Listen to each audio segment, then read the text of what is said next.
let's just combine these, and we'll make sure that these are called, here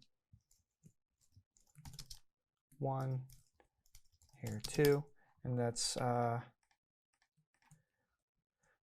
actually kind of want all these to be part of the same group. So, and in fact, you know what? With these, we don't need these splines anymore. So what we can do is make this editable by pressing C. I'm sorry. We can create current state to object, which is a little different than make editable. It actually takes the entire parametric primitive that you created along with the deformer, and it turns it into just a finished parametric deformer, or it turns it into a polygonal object, which is what we want right here. We'll do the same thing with this. We middle mouse button click to grab everything under it and do a current state to object. These are part of the hair. These are part of the hair. I can delete this now and the splines. I'm going to increment and save at this point. Okay, this is the hair top. We do want to leave these sort of separated out, because what if we want to animate, as we're animating, what if we want these to sort of swing around a little bit? And the same thing with this. If we wanted to have a little bit of bounce to this hair, we can leave these separated out as objects and allow ourselves a little bit of freedom to be able to manipulate those objects later. So let's call this the hair right, hair left, and then hair back top, hair back bottom. And then I do want to just go ahead and group all of it. Oops. Need to make sure the hair top is in there too.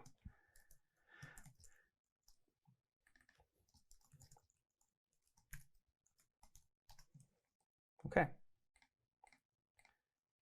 All of these objects that we've created now, the head, the mouth, hair, I do want to make sure everything has a centered anchor point for sure right now. We'll go to axis center, then center axis 2 on all of the polygonal objects. And then on this null object, I want to make sure that it's one of these. We'll just call this the hair top right here. I'm just going to move this null's anchor point up by making sure I hit L to change the axis and move this up. So the hair null is on the top of the head. And then all of these, the eyebrows, the mouth, and then all of these, the eyes, the ears, the mouth, and the eyebrows, and the hair, we can now group and just call it head elements. For now, because we'll end up parenting these to bones later as we start to rig this character.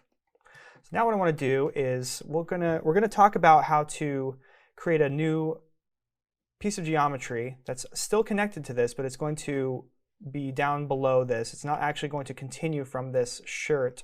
We're going to create the end of the shirt here. I'll go back to a hidden lines or a lines display so you can see this. But this shirt kind of comes to a taper right here, or it comes to a point, and then it goes down to the side of the legs.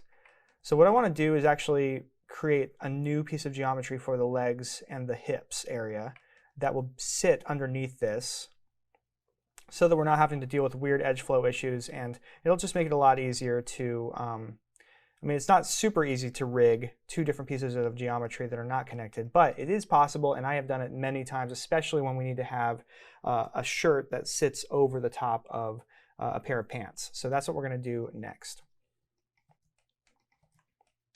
Okay. So this shirt is going to come up in the front. Let me make sure we turn on lines here, and I'm going to turn off our subdivision surface. You can see how much easier this is going to be to just manipulate a few points instead of trying to model everything off of a bunch of different points. So let me grab actually a few points here in the center. We'll move these up.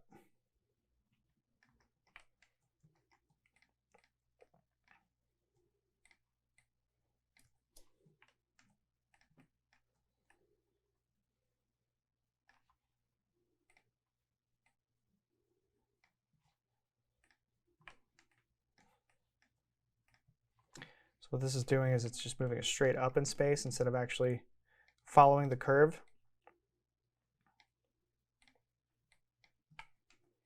Just got to move these back a little bit. I'm just creating this point on her dress, on her shirt, I should say, so it comes up a bit. And then what I would like to do is slide. Remember how we did the slide tool earlier? I want to slide these up so that the edge flow is just a little bit more appropriate to this, this shirt shape, this new shirt shape that we've created. And down here, let's make this go down quite a bit.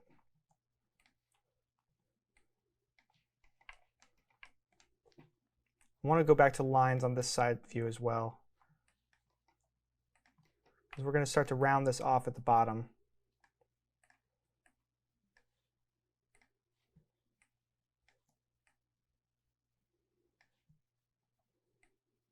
So it looks like this sort of falls down a little bit further in the back, which is good. We'll kind of want that.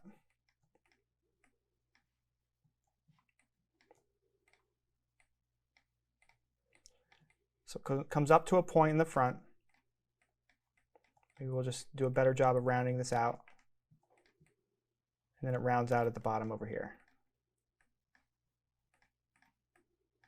See, I'm just kind of pulling these points up and down. Okay, so now let's just slide a few of these. We're going to do the M, and then I think it's O for slide. This just will slide this up, and it brings the whole edge with it. So let's do that with this. And I'm not having to manipulate anything else except for that one point. And I'm just kind of smoothing this out just a bit.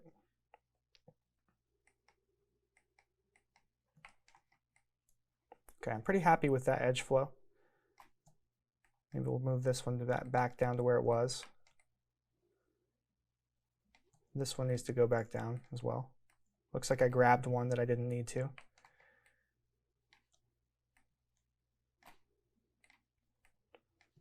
Okay. Getting a little bit of kind of squareness through here. So what I want to do is just kind of move some of these over a little bit before we move on to the waist and legs. Move these over.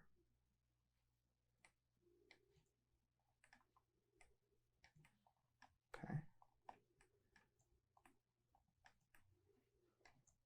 Just don't want this back to look really square right here. I kind of want it to be smooth out.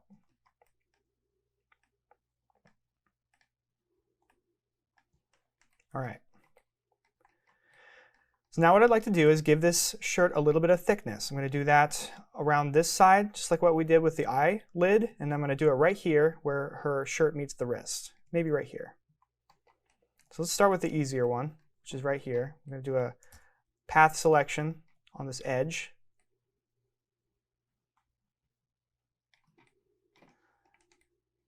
And I'm going to do a extrude downward, and then I'm going to scale it in.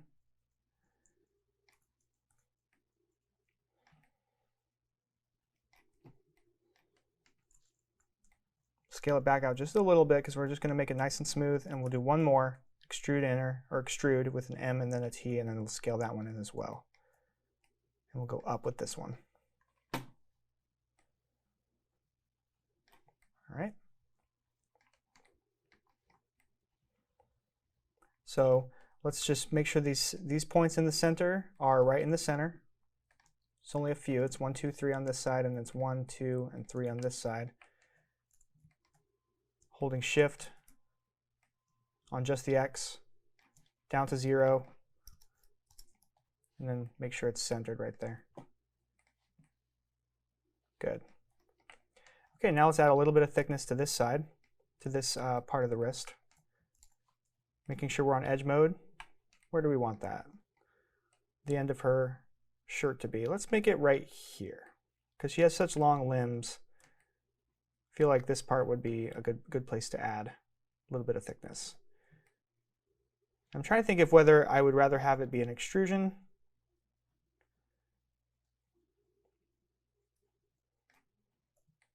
like that,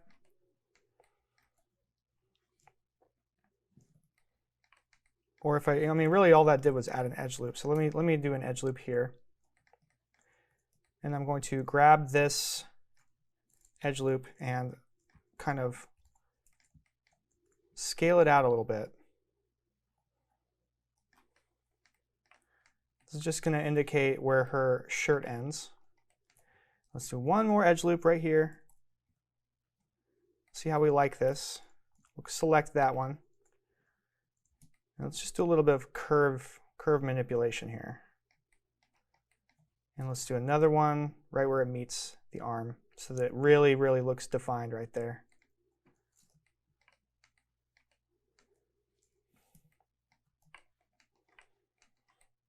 Let's see how this looks when we add that symmetry, or when we add that subdivision surface. We turn off our quick shading, and look, we've got these nice, really smooth but defined edges to the ends of the shirt. Let's do one more around the neck. In fact, I know we're going to add an infinity scarf, but let's just add one more around this neck, just so that we also have that definition where we can separate out two different materials. So let's turn off our symmetry, or let's turn off our subdivision surface, and then let's go back to lines. And I think this line here could be a good. This one here would be a good one to add some definition to. So the way we're going to do that is just by adding another loop right here. And let's just grab this one here by doing a path selection.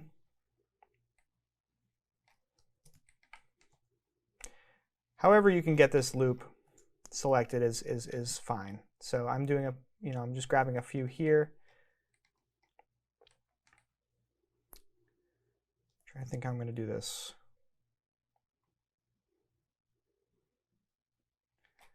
Should be the exact same as what I just did, but it seems like it's going to be a little harder.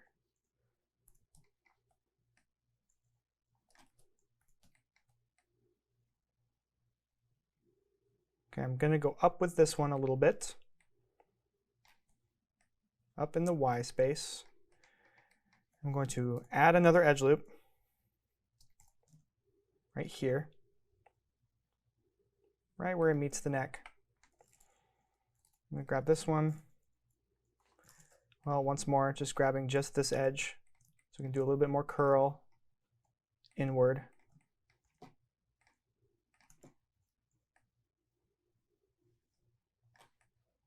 Okay. There we go.